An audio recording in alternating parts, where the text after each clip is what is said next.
Bharat Ratna doctor B R Ambedkar ಅವರ ಜಯಂತಿ ಹಿನ್ನೆಲೆ ತುಮಕೂರು ನಗರದ ಟೌನ್ ಹಾಲ್ ಮುಂಭಾಗ 12 ಅಡಿ ಎತ್ತರದ 1,000 ಕೆಜಿ ತೂಕದ ಕಂಚಿನ ಪ್ರತಿಮೆಯನ್ನ ಗೃಹ ಸಚಿವ ಡಾಕ್ಟರ್ ಜಿ ಪರಮೇಶ್ವರ್, ಕೇಂದ್ರ ಸಚಿವ ವಿ ಸೋಮಣ್ಣ ಅನಾವರಣಗೊಳಿಸಿದ್ದಾರೆ.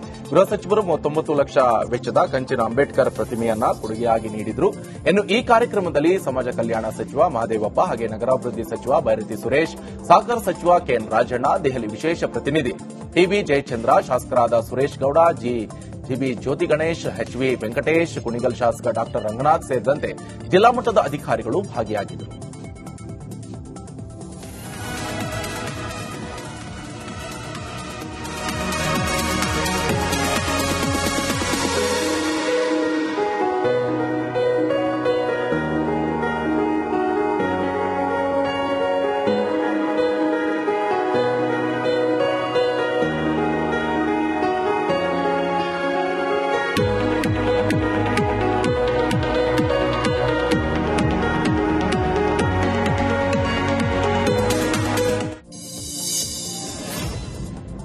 ಇನ್ನು ಅಂಬೇಡ್ಕರ್ ಪ್ರತಿಮೆ ಅನಾವರಣೆ ಬಳಿಕ ಸಚಿವ ಡಾಕ್ಟರ್ ಜಿ ಪರಮೇಶ್ವರ್ ಭಾಷಣ ಮಾಡಿದ್ದಾರೆ. ಸ್ವಾತಂತ್ರ್ಯ ಬಂದಾಗಿನಿಂದ ಅಂಬೇಡ್ಕರ್ ಪ್ರತಿಮೆ ಮಾಡಲು ಸಾಧ್ಯ ಆಗಿರಲಿಲ್ಲ. ಹಲವಾರು ಬಾರಿ ನಿರ್ಣಯ ಆದರೂ ಕೂಡ ಅದು ಸಾಧ್ಯ ಆಗಿರಲಿಲ್ಲ. ಈ ಬಾರಿ ಅದು ಒಕ್ಕೊರಲಿನಿಂದ ನಿರ್ಣಯ ತೆಗೆದುಕೊಂಡಿದ್ದಾರೆ. ಅದರ ಫಲವಾಗಿ ಇಂದು ಅಂಬೇಡ್ಕರ್ ಪ್ರತಿಮೆ ಅನಾವರಣಗೊಂಡಿದೆ ಅಂತ ಹೇಳಿದ್ದಾರೆ. ಇನ್ನು ಅಂಬೇಡ್ಕರ್ ಸಂವಿಧಾನ ಕೊಡದೇ ಇದ್ರೆ ಭಾರತ ಯಾವ ಸ್ಥಿತಿಯಲ್ಲಿ ಇರ್ತಾ ಇತ್ತು ಊಹಿಸಿಕೊಳ್ಳಕ್ಕೂ ಸಾಧ್ಯವಿಲ್ಲ. ಸಮಾನತೆಯ ಹರಿಕಾರ ಅವರು ಅಂತ ಹೇಳಿದ್ದಾರೆ. ಎಲ್ಲ ಜಿಲ್ಲೆಯಲ್ಲೂ ಕೂಡ ಬಾಬಾ ಸಾಹೇಬ್ ಅಂಬೇಡ್ಕರ್ ಅವರ ಪ್ರತಿಮೆಯನ್ನ ಇಟ್ಟಿದ್ದಾರೆ. ತುಮಕೂರಿನಲ್ಲಿ ಕೇವಲ 70 ಕಿಲೋಮೀಟರ್ ಇರ್ತಕ್ಕಂಥ ತುಮಕೂರಿನಲ್ಲಿ ಇಡೋದಕ್ಕೆ ಸಾಧ್ಯ ಆಗಿಲ್ವಲ್ಲ ಅಂತ ಹೇಳಿ ಚರ್ಚೆ ಮಾಡಿದಾಗ ಯಾರೂ ಕೂಡ ಇದು ಬೇಡ ಅನ್ನುವಂತ ಶಬ್ದವನ್ನು ಕೂಡ ತೆಗಿಲಿಲ್ಲ. ನಮ್ಮ ಸ್ನೇಹಿತರುಗಳು, ಮಾಜಿ ಕೌನ್ಸಿಲರ್ಗಳು, ಮಾಜಿ ಮೇಯರ್ಗಳು, ಜನಪ್ರತಿನಿಧಿಗಳೆಲ್ಲರೂ ಕೂಡ ಒಕ್ಕೊರಲಿಂದ ಹೇಳಿದ್ರು, ಹೌದು ನಾವು ಎಲ್ಲೋ ಒಂದು ಕಡೆ ತಪ್ಪು ಮಾಡಿದ್ದೇವೆ, ಬಾಬಾ ಸಾಹೇಬ್ ಅಂಬೇಡ್ಕರ್ ಅವರ ಪ್ರತಿಮೆಯನ್ನ ನಾವು ಇಲ್ಲಿ ಇಡಬೇಕು ಅಂತ ಹೇಳಿ ಎಲ್ಲರೂ ಕೂಡ ಒಕ್ಕೊರಲಿಂದ ಸಹಕರಿಸಿದ್ದಾರೆ. ನಾನು ಅವರೆಲ್ಲರಿಗೂ ಕೂಡ ವಿಶೇಷವಾಗಿ ಅಭಿನಂದನೆಯನ್ನ, ಧನ್ಯವಾದಗಳನ್ನು ಈ ಸಂದರ್ಭದಲ್ಲಿ ಹೇಳೋದಕ್ಕೆ ಬಯಸ್ತೇನೆ. ಇನ್ನು ಇದೇ ವೇಳೆ ಡಾಕ್ಟರ್ ಜಿ ಪರಮೇಶ್ವರ್ ಅವರನ್ನ ಸಚಿವ ಎಚ್ಸಿ ಮಹದೇವಪ್ಪ ಹಾಡಿ ಹೋಗಲಿದ್ದಾರೆ. ತುಮಕೂರಿನಲ್ಲಿ ಅಂಬೇಡ್ಕರ್ ಪ್ರತಿಮೆ ಇಲ್ಲ ಅಂತ ಹೇಳಿ ಜಿ ಪರಮೇಶ್ವರ್ ಅಂಬೇಡ್ಕರ್ ಪ್ರತಿಮೆ ಮಾಡಿದ್ದಾರೆ. ಜಿ ಪರಮೇಶ್ವರ್ ತಮ್ಮ ಸೋಲನ್ನ ಲೆಕ್ಕಿಸದೆ ಪಕ್ಷ ಅಧಿಕಾರಕ್ಕೆ ತಂದಂತಹ ಧೀಮಂತ ನಾಯಕ, ಅವರಿಗೆ ಅಭಿನಂದನೆ ಸಲ್ಲಿಸುತ್ತೇನೆ ಅಂತ ಹೇಳಿದರು. ಸೂರ್ಯಚಂದ್ರ ಇರೋ ತನಕ ಅಂಬೇಡ್ಕರ್ ಜನಮಾನಸದಲ್ಲಿ ಇರುತ್ತಾರೆ ಅಂತ ಕೇಂದ್ರ ಸಚಿವ ವಿ ಸೋಮಣ್ಣ ಭಾಷಣ ನುಡಿದಿದ್ದಾರೆ. ತುಮಕೂರಿನಲ್ಲಿ ಅಂಬೇಡ್ಕರ್ ಪ್ರತಿಮೆ ಅನಾವರಣ ಬಳಿಕ ಮಾತನಾಡಿದ ಅವರು, ಅಂಬೇಡ್ಕರ್ ಪ್ರತಿಮೆ ಸ್ಥಾಪಿಸಿ ಜಿ ಪರಮೇಶ್ವರ್ ತುಮಕೂರಿನ ಅಪಕೀರ್ತಿ ದೂರ ಮಾಡಿದ್ದಾರೆ. ಜಿ ಪರಮೇಶ್ವರ್ಗೆ ಕೋಟಿ ಕೋಟಿ ನಮನ ಸಲ್ಲಿಸುತ್ತೇನೆ. ಅಂಬೇಡ್ಕರ್ ನಡೆದು ಬಂದಂತಹ ದಾರಿ ತೆರೆದ ಪುಸ್ತಕ. ಅಂಬೇಡ್ಕರ್ ಇನ್ನು 10 ವರ್ಷ ಬದುಕಿದ್ರೆ ಅದೆಷ್ಟು ಸುಧಾರಣೆ ಆಗ್ತಾ ಇತ್ತು. ಆದರೆ ನಾವು ರಾಜಕಾರಣಿಗಳು ಕವಲು ದಾರಿಯಲ್ಲಿ ಸಾಗ್ತಾ ಇದ್ದೇವೆ ಅಂತ ಹೇಳಿದ್ದಾರೆ. ಇನ್ನು ಈ ವೇಳೆ ಕೇಂದ್ರ ಸಚಿವ ವಿ ಸೋಮಣ್ಣ ಜೈ ಭೀಮ್ ಅಂತ ಘೋಷಣೆ ಕೂಗಿದ್ದಾರೆ. ಜನಗೂಡಿನಲ್ಲಿ ಅಂಬೇಡ್ಕರ್ ಪ್ರತಿಮೆ ಸ್ವಚ್ಛಗೊಳಿಸದೆ ಸರಳ ಕಾರ್ಯಕ್ರಮ ಆಯೋಜಿಸಿರುವಂತಹ ಕಾರಣಕ್ಕೆ ಅಧಿಕಾರಿಗಳ ವಿರುದ್ಧ ಸಂಘಟಕರು ಆಕ್ರೋಶವನ್ನ ವ್ಯಕ್ತಪಡಿಸಿದ್ದಾರೆ. ಪ್ರತಿಮೆ ಮೇಲಿನ ಧೂಳು ಅಧಿಕಾರಿಗಳ ದಿವ್ಯ ನಿರ್ಲಕ್ಷ್ಯತನ ತೋರ್ತಾ ಇದೆ. ಪ್ರತಿಮೆ ಮೇಲಿರುವಂತಹ ಮಂಟಪವನ್ನೂ ಸಹ ಸ್ವಚ್ಛಗೊಳಿಸಿಲ್ಲ. ಸಿಸಿ ಕ್ಯಾಮೆರಾಗಳು ಕಾರ್ಯ ಸ್ಥಗಿತಗೊಳಿಸಿ ಸುಮಾರು 2 ವರ್ಷ ಆಗಿದೆ. ಹೀಗಿದ್ದು ಅಧಿಕಾರಿಗಳು ಸ್ವಚ್ಛತೆಗೆ ಆದ್ಯತೆ ನೀಡದೆ ಕಾಟಾಚಾರಕ್ಕೆ ಕಾರ್ಯಕ್ರಮ ನಡೆಸಿದ್ದಾರೆ ಅಂತ ಆರೋಪಿಸಿದ್ದಾರೆ. ನಾವೆಲ್ಲ ಬಾಬಾ ಸಾಹೇಬ್ ಅಂಬೇಡ್ಕರ್ ಆಚರಣೆನ ಒಂದಿನಕ್ಕೆ ಮಾತ್ರ ಸೀಮಿತ ಮಾಡ್ಕೊತಾ ಇದ್ದೀವಿ ಅಂತ ಅನಿಸ್ತಾ ಇದೆ. ಯಾಕಂತಂದ್ರೆ ಅಂಬೇಡ್ಕರ್ ಜಯಂತಿಗೆ ಬರೀ ಮಾಡಕ್ಕೆ ಮಾತ್ರ ಅಂಬೇಡ್ಕರ್ ನೆನೆಸ್ಕೊತೀವಿ. ಇನ್ನು ಬಾಕಿ ತಿಂಗಳಲ್ಲಿ ಅವ್ರ ವಿಚಾರಗಳನ್ನ, ಅವ್ರ ಆದರ್ಶಗಳನ್ನ ಪಾಲಿಸ್ತಾ ಇದ್ದಾರೆ. ಅದು ಈ ಸಂದರ್ಭದಲ್ಲಿ ಪ್ರಸ್ತುತವಾಗಿ ಬಾಬಾ ಸಾಹೇಬ್ ಅಂಬೇಡ್ಕರ್ ಸಿದ್ಧಾಂತ ಮತ್ತು ಆದರ್ಶಗಳು ಒಂದು ಹೆಚ್ಚಿನ ಮಹತ್ವವನ್ನು ಪಡಿತಾರೆ. ಅದ್ರ ಜೊತೆಗೆ ನೋಡಿ, ನಮ್ಮ ಪ್ರತಿಮೆ ಇರ್ತಕ್ಕಂಥ ಅಂಬೇಡ್ಕರ್ ಸರ್ಕಾರದಲ್ಲಿ ತುಂಬಾ ಅಧ್ವಾನ ಆಗಿದೆ. ಪೇಂಟಿಂಗ್ ಮಾಡಿಲ್ಲ, ಧೂಳು ಹೊಡೆದಿಲ್ಲ, ಮತ್ತೆ ಸಿಸಿ ಕ್ಯಾಮೆರಾಗಳು ಕೆಲಸ ಮಾಡ್ತಾ ಇಲ್ಲ. ಸಂಬಂಧಪಟ್ಟ ಇಲಾಖೆಯವರು ಬರೀ ಲೈಟ್ ಹಾಕ್ಬಿಟ್ಟು, ಹೂದಾರ ಹಾಕ್ಬಿಟ್ಟು, ಪೂಜೆ ಮಾಡ್ಬಿಟ್ಟು ಹೊರಡೋಗ್ಬಿಟ್ರೆ ಸಾಕು, ಅಂಬೇಡ್ಕರ್ ಜಯಂತಿ ಮುಗಿದೋಯ್ತು ಅಂತ. ಅದನ್ನ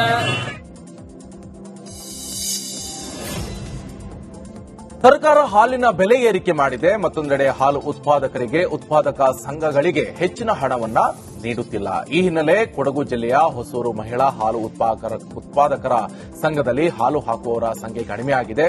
ಸರ್ಕಾರ ಹಾಲು ಹಾಕುವವರಿಗೆ ಕೇವಲ ಲೀಟರ್ಗೆ 32 ರೂಪಾಯಿ ಕಡಿಮೆ ಹಣ ನೀಡುವ ಹಿನ್ನೆಲೆ ಹಾಲು ಹಾಕುವವರ ಸಂಖ್ಯೆ ಇಳಿಮುಖ ಆಗಿದೆ.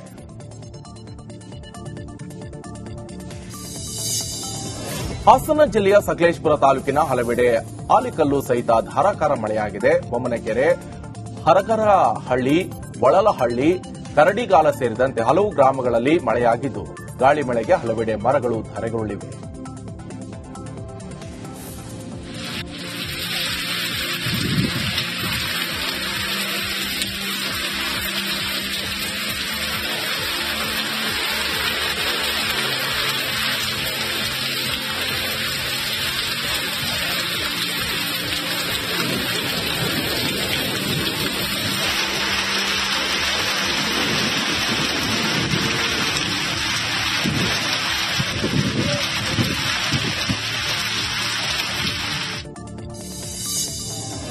ಮಡಿಕೇರಿ ಸೇರಿದಂತೆ ಕೊಡಗು ಜಿಲ್ಲೆಯ ಹಲವೆಡೆ ಗುಡುಗು ಸಹಿತ ಧಾರಾಕಾರ ಮಳೆಯಾಗಿದೆ. ಬಿಸಿಲಿನ ಬೇಗೆಯಿಂದ ಕಂಗೆಟ್ಟಿರುವಂತಹ ಜನತೆಗೆ ವರುಣರಾಯ ತಂಪೆರೆದಿದ್ದಾನೆ. ಇನ್ನು ಜಿಲ್ಲಾದ್ಯಂತ ಮೋಡ ಕವಿದ ವಾತಾವರಣವಿದ್ದು 2 ದಿನಗಳ ಕಾಲ ಮಳೆ ಸುರಿಯುವ ಸಾಧ್ಯತೆ ಇದೆ ಎನ್ನಲಾಗಿದೆ.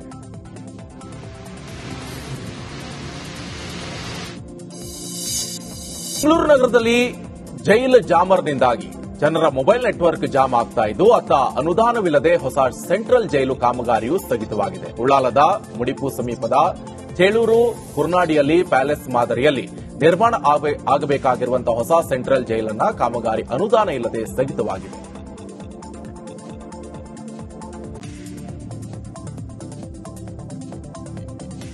ಭಾರತ ರತ್ನ ಡಾಕ್ಟರ್ ಬಿಆರ್ ಅಂಬೇಡ್ಕರ್ ಅವರ ಜಯಂತಿ ಹಿನ್ನೆಲೆ ತುಮಕೂರು ನಗರದ ಟೌನ್ ಹಾಲ್ ಮುಂಭಾಗ 12 ಅಡಿ ಎತ್ತರದ 1,000 ಕೆಜಿ ತೂಕದ ಕಂಚಿನ ಪ್ರತಿಮೆಯನ್ನ ಗೃಹ ಸಚಿವ ಡಾಕ್ಟರ್ ಜಿ ಪರಮೇಶ್ವರ್, ಕೇಂದ್ರ ಸಚಿವ ವಿ ಸೋಮಣ್ಣ ಅನಾವರಣಗೊಳಿಸಿದ್ದಾರೆ.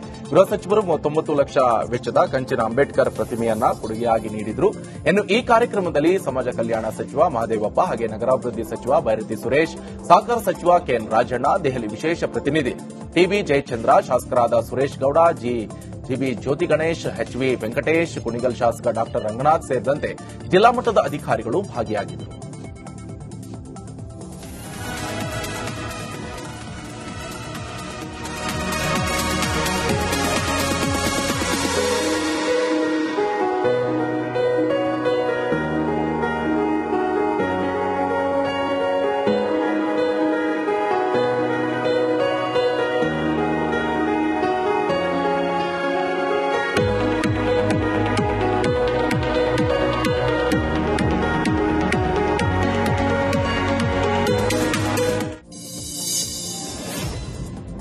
ಇನ್ನು ಅಂಬೇಡ್ಕರ್ ಪ್ರತಿಮೆ ಅನಾವರಣೆ ಬಳಿಕ ಸಚಿವ ಡಾಕ್ಟರ್ ಜಿ ಪರಮೇಶ್ವರ್ ಭಾಷಣ ಮಾಡಿದ್ದಾರೆ. ಸ್ವಾತಂತ್ರ್ಯ ಬಂದಾಗಿನಿಂದ ಅಂಬೇಡ್ಕರ್ ಪ್ರತಿಮೆ ಮಾಡಲು ಸಾಧ್ಯ ಆಗಿರಲಿಲ್ಲ. ಹಲವಾರು ಬಾರಿ ನಿರ್ಣಯ ಆದರೂ ಕೂಡ ಅದು ಸಾಧ್ಯ ಆಗಿರಲಿಲ್ಲ. ಈ ಬಾರಿ ಅದು ಒಕ್ಕೊರಲಿನಿಂದ ನಿರ್ಣಯ ತೆಗೆದುಕೊಂಡಿದ್ದಾರೆ. ಅದರ ಫಲವಾಗಿ ಇಂದು ಅಂಬೇಡ್ಕರ್ ಪ್ರತಿಮೆ ಅನಾವರಣಗೊಂಡಿದೆ ಅಂತ ಹೇಳಿದ್ದಾರೆ. ಇನ್ನು ಅಂಬೇಡ್ಕರ್ ಸಂವಿಧಾನ ಕೊಡದೇ ಇದ್ರೆ ಭಾರತ ಯಾವ ಸ್ಥಿತಿಯಲ್ಲಿ ಇರ್ತಾ ಇತ್ತು ಊಹಿಸಿಕೊಳ್ಳೋಕ್ಕೂ ಸಾಧ್ಯವಿಲ್ಲ. ಸಮಾನತೆಯ ಹರಿಕಾರ ಅವರು ಅಂತ ಹೇಳಿದ್ದಾರೆ. ಎಲ್ಲ ಜಿಲ್ಲೆಯಲ್ಲೂ ಕೂಡ ಬಾಬಾ ಸಾಹೇಬ್ ಅಂಬೇಡ್ಕರ್ ಅವರ ಪ್ರತಿಮೆಯನ್ನ ಇಟ್ಟಿದ್ದಾರೆ. ತುಮಕೂರಿನಲ್ಲಿ ಕೇವಲ 70 ಕಿಲೋಮೀಟರ್ ಇರ್ತಕ್ಕಂಥ ತುಮಕೂರಿನಲ್ಲಿ ಇಡೋದಕ್ಕೆ ಸಾಧ್ಯ ಆಗಿಲ್ವಲ್ಲ ಅಂತ ಹೇಳಿ ಚರ್ಚೆ ಮಾಡಿದಾಗ ಯಾರೂ ಕೂಡ ಇದು ಬೇಡ ಅನ್ನುವಂತ ಶಬ್ದವನ್ನು ಕೂಡ ತೆಗೆಯಲಿಲ್ಲ.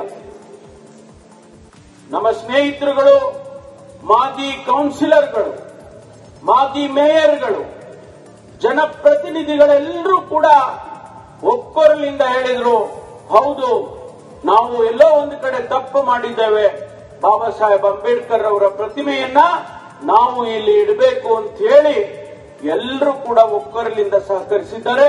ನಾನು ಅವರೆಲ್ಲರಿಗೂ ಕೂಡ ವಿಶೇಷವಾಗಿ ಅಭಿನಂದನೆಯನ್ನ, ಧನ್ಯವಾದಗಳನ್ನು ಈ ಸಂದರ್ಭದಲ್ಲಿ ಹೇಳೋದಕ್ಕೆ ಬಯಸ್ತೇನೆ. ಇನ್ನು ಇದೇ ವೇಳೆ ಡಾಕ್ಟರ್ ಜಿ ಪರಮೇಶ್ವರ್ ಅವರನ್ನ ಸಚಿವ ಎಚ್ಸಿ ಮಹದೇವಪ್ಪ ಹಾಡಿ ಹೋಗಲಿದ್ದಾರೆ. ತುಮಕೂರಿನಲ್ಲಿ ಅಂಬೇಡ್ಕರ್ ಪ್ರತಿಮೆ ಇಲ್ಲ ಅಂತ ಹೇಳಿ ಜಿ ಪರಮೇಶ್ವರ್ ಅಂಬೇಡ್ಕರ್ ಪ್ರತಿಮೆ ಮಾಡಿದ್ದಾರೆ. ಜಿ ಪರಮೇಶ್ವರ್ ತಮ್ಮ ಸೋಲನ್ನ ಲೆಕ್ಕಿಸದೆ ಪಕ್ಷ ಅಧಿಕಾರಕ್ಕೆ ತಂದಂತಹ ಧೀಮಂತ ನಾಯಕ, ಅವರಿಗೆ ಅಭಿನಂದನೆ ಸಲ್ಲಿಸುತ್ತೇನೆ ಅಂತ ಹೇಳಿದರು. ಸೂರ್ಯಚಂದ್ರ ಇರೋ ತನಕ ಅಂಬೇಡ್ಕರ್ ಜನಮಾನಸದಲ್ಲಿ ಇರುತ್ತಾರೆ ಅಂತ ಕೇಂದ್ರ ಸಚಿವ ವಿ ಸೋಮಣ್ಣ ಭಾಷಣ ನುಡಿದಿದ್ದಾರೆ. ತುಮಕೂರಿನಲ್ಲಿ ಅಂಬೇಡ್ಕರ್ ಪ್ರತಿಮೆ ಅನಾವರಣ ಬಳಿಕ ಮಾತನಾಡಿದ ಅವರು, ಅಂಬೇಡ್ಕರ್ ಪ್ರತಿಮೆ ಸ್ಥಾಪಿಸಿ ಜಿ ಪರಮೇಶ್ವರ್ ತುಮಕೂರಿನ ಅಪಕೀರ್ತಿ ದೂರ ಮಾಡಿದ್ದಾರೆ. ಜಿ ಪರಮೇಶ್ವರ್ಗೆ ಕೋಟಿ ಕೋಟಿ ನಮನ ಸಲ್ಲಿಸುತ್ತೇನೆ. ಅಂಬೇಡ್ಕರ್ ನಡೆದು ಬಂದಂತಹ ದಾರಿ ತೆರೆದ ಪುಸ್ತಕ. ಅಂಬೇಡ್ಕರ್ ಇನ್ನು 10 ವರ್ಷ ಬದುಕಿದ್ರೆ ಅದೆಷ್ಟು ಸುಧಾರಣೆ ಆಗ್ತಾ ಇತ್ತು. ಆದರೆ ನಾವು ರಾಜಕಾರಣಿಗಳು ಕವಲು ದಾರಿಯಲ್ಲಿ ಸಾಗ್ತಾ ಇದ್ದೇವೆ ಅಂತ ಹೇಳಿದ್ದಾರೆ. ಇನ್ನು ಈ ವೇಳೆ ಕೇಂದ್ರ ಸಚಿವ ವಿ ಸೋಮಣ್ಣ ಜೈ ಭೀಮ್ ಅಂತ ಘೋಷಣೆ ಕೂಗಿದ್ದಾರೆ. ಜನಗೂಡಿನಲ್ಲಿ ಅಂಬೇಡ್ಕರ್ ಪ್ರತಿಮೆ ಸ್ವಚ್ಛಗೊಳಿಸದೆ ಸರಳ ಕಾರ್ಯಕ್ರಮ ಆಯೋಜಿಸಿರುವಂತಹ ಕಾರಣಕ್ಕೆ ಅಧಿಕಾರಿಗಳ ವಿರುದ್ಧ ಸಂಘಟಕರು ಆಕ್ರೋಶವನ್ನ ವ್ಯಕ್ತಪಡಿಸಿದ್ದಾರೆ. ಪ್ರತಿಮೆ ಮೇಲಿನ ಧೂಳು ಅಧಿಕಾರಿಗಳ ದಿವ್ಯ ನಿರ್ಲಕ್ಷ್ಯತನ ತೋರ್ತಾ ಇದೆ. ಪ್ರತಿಮೆ ಮೇಲಿರುವಂತಹ ಮಂಟಪವನ್ನೂ ಸಹ ಸ್ವಚ್ಛಗೊಳಿಸಿಲ್ಲ. ಸಿಸಿ ಕ್ಯಾಮೆರಾಗಳು ಕಾರ್ಯ ಸ್ಥಗಿತಗೊಳಿಸಿ ಸುಮಾರು 2 ವರ್ಷ ಆಗಿದೆ. ಹೀಗಿದ್ದು ಅಧಿಕಾರಿಗಳು ಸ್ವಚ್ಛತೆಗೆ ಆದ್ಯತೆ ನೀಡದೆ ಕಾಟಾಚಾರಕ್ಕೆ ಕಾರ್ಯಕ್ರಮ ನಡೆಸಿದ್ದಾರೆ ಅಂತ ಆರೋಪಿಸಿದ್ದಾರೆ. ನಾವೆಲ್ಲ ಬಾಬಾ ಸಾಹೇಬ್ ಅಂಬೇಡ್ಕರ್ ಆಚರಣೆಯನ್ನು ಒಂದಿನಕ್ಕೆ ಮಾತ್ರ ಸೀಮಿತ ಮಾಡ್ಕೊತಾ ಇದ್ದೀವಿ ಅಂತ ಅನಿಸ್ತಾ ಇದೆ. ಯಾಕಂತಂದ್ರೆ ಅಂಬೇಡ್ಕರ್ ಜಯಂತಿಗೆ ಮದುವೆ ಮಾಡಕ್ಕೆ ಮಾತ್ರ ಅಂಬೇಡ್ಕರ್ ನೆನೆಸ್ಕೊತೀವಿ. ಇನ್ನು ಬಾಕಿ ದಿನಗಳಲ್ಲಿ ಅವ್ರ ವಿಚಾರಗಳನ್ನ ಅವ್ರ ಆದರ್ಶಗಳನ್ನ ಪಾಲಿಸ್ತಾ ಇದ್ದಾರೆ. ಅದು ಈ ಸಂದರ್ಭದಲ್ಲಿ ಪ್ರಸ್ತುತವಾಗಿ ಬಾಬಾ ಸಾಹೇಬ್ ಅಂಬೇಡ್ಕರ್ ಸಿದ್ಧಾಂತ ಮತ್ತು ಆದರ್ಶಗಳು ಒಂದು ಹೆಚ್ಚಿನ ಮಹತ್ವವನ್ನು ಪಡೆಯುತ್ತವೆ. ಅದ್ರ ಜೊತೆಗೆ ನೋಡಿ, ನಮ್ಮ ಪ್ರತಿಮೆ ಇರ್ತಕ್ಕಂಥ ಅಂಬೇಡ್ಕರ್ ಸರ್ಕಾರದಲ್ಲಿ ತುಂಬಾ ಅಧ್ವಾನ ಆಗಿದೆ.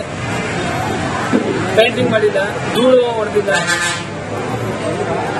ಮತ್ತೆ ಸಿಸಿ ಕ್ಯಾಮೆರಾಗಳು ಕೆಲಸ ಮಾಡ್ತಾ ಇಲ್ಲ.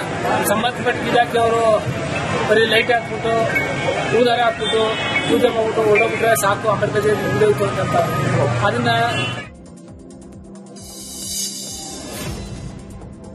ಸರ್ಕಾರ ಹಾಲಿನ ಬೆಲೆ ಏರಿಕೆ ಮಾಡಿದೆ. ಮತ್ತೊಂದೆಡೆ ಹಾಲು ಉತ್ಪಾದಕರಿಗೆ, ಉತ್ಪಾದಕ ಸಂಘಗಳಿಗೆ ಹೆಚ್ಚಿನ ಹಣವನ್ನ ನೀಡುತ್ತಿಲ್ಲ. ಈ ಹಿನ್ನೆಲೆ ಕೊಡಗು ಜಿಲ್ಲೆಯ ಹೊಸೂರು ಮಹಿಳಾ ಹಾಲು ಉತ್ಪಾದಕರ ಸಂಘದಲ್ಲಿ ಹಾಲು ಹಾಕುವವರ ಸಂಖ್ಯೆ ಕಡಿಮೆಯಾಗಿದೆ.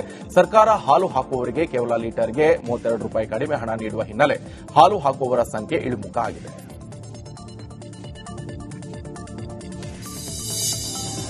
ಹಾಸನ ಜಿಲ್ಲೆಯ ಸಕಲೇಶಪುರ ತಾಲೂಕಿನ ಹಲವೆಡೆ ಆಲಿಕಲ್ಲು ಸಹಿತ ಧಾರಾಕಾರ ಮಳೆಯಾಗಿದೆ. ಬೊಮ್ಮನಕೆರೆ, ಹರಗರಹಳ್ಳಿ, ಒಳಲಹಳ್ಳಿ, ಕರಡಿಗಾಲ ಸೇರಿದಂತೆ ಹಲವು ಗ್ರಾಮಗಳಲ್ಲಿ ಮಳೆಯಾಗಿದ್ದು, ಗಾಳಿ ಮಳೆಗೆ ಹಲವೆಡೆ ಮರಗಳು ಧರೆಗುರುಳಿವೆ.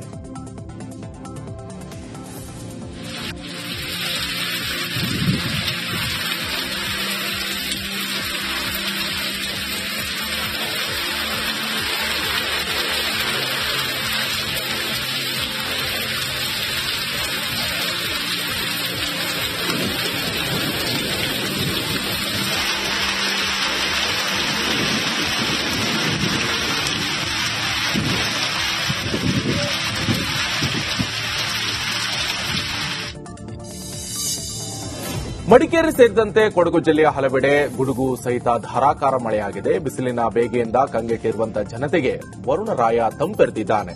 ಇನ್ನು ಜಿಲ್ಲಾದ್ಯಂತ ಮೋಡ ಕವಿದ ವಾತಾವರಣವಿದ್ದು 2 ದಿನಗಳ ಕಾಲ ಮಳೆ ಸುರಿಯುವ ಸಾಧ್ಯತೆ ಇದೆ ಎನ್ನಲಾಗಿದೆ.